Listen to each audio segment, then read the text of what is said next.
Hello there. I'll be talking to you a little bit about youth development programs, the benefits that they have for the youth involved, as well as the communities that they are placed into.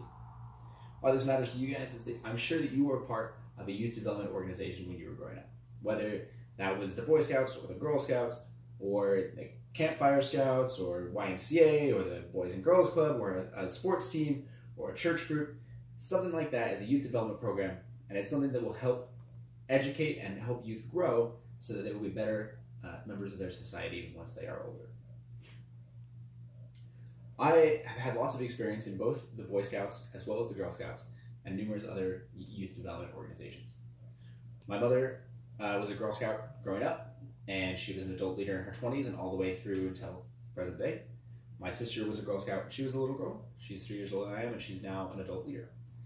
I grew up doing Cub Scouts and Boy Scouts, and now I am an adult leader for National Youth Leadership Training, which is a leadership experience for Boy Scouts and how they can help their troops.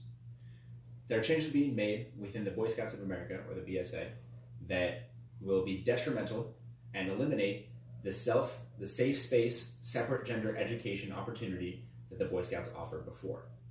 With that elimination, I believe there will be severe effects on both the BSA as well as other organizations. Enough about why the BSA and other youth development organizations impact my life, more about how they impact yours. The BSA has traditionally progressed topics and skills such as leadership, practical skills, whether it's hands-on, more outdoorsy type things, as well as other growth opportunities for their scouts.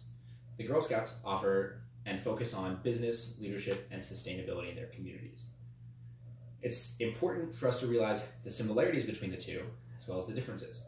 Traditionally, the Boy Scouts have focused on more masculine skills and roles, such as leadership, which is traditionally masculine, as well as hands-on skills such as fire building, more outdoorsy hunting, tomahawk throwing, fishing, canoeing, outdoorsy things that have been traditionally more masculine. The Girl Scouts have focused on traditionally feminine things, more cooking and sewing and more homebody type things, which of course are no longer set roles in today's society. The genders no longer have those set roles, and it is interesting to see how those programs have changed within both the Boy Scouts and the Girl Scouts. It's not the only thing changing about the Boy Scouts. The BSA has decided to make a couple different changes.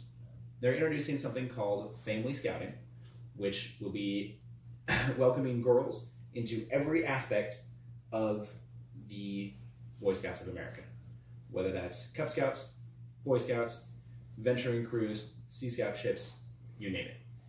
They will all be welcoming girls at every stage. This, like I said, will eliminate the safe space, separate gender education opportunity that the boys had in this program before, that the Girl Scouts still have within their organization. Another change that has happened very recently with the Boy Scouts is that they have decided to open their doors not only now to girls, but also to openly homosexual scouts as well as scout leaders. This change is something that has led one of the biggest contributors to the BSA, the LDS Church, the Jesus Christ Church of Latter-day Saints, the Mormons, to withdraw from the Boy Scouts completely. Effective as of January 21st, 2019, every single LDS troop or charter organization through the Boy Scouts will no longer be continuing its partnership with the BSA. This makes up for about 20% of the BSA's total enrollment. All of these changes will have huge effects not only on the BSA, but on the Girl Scouts and other youth development organizations.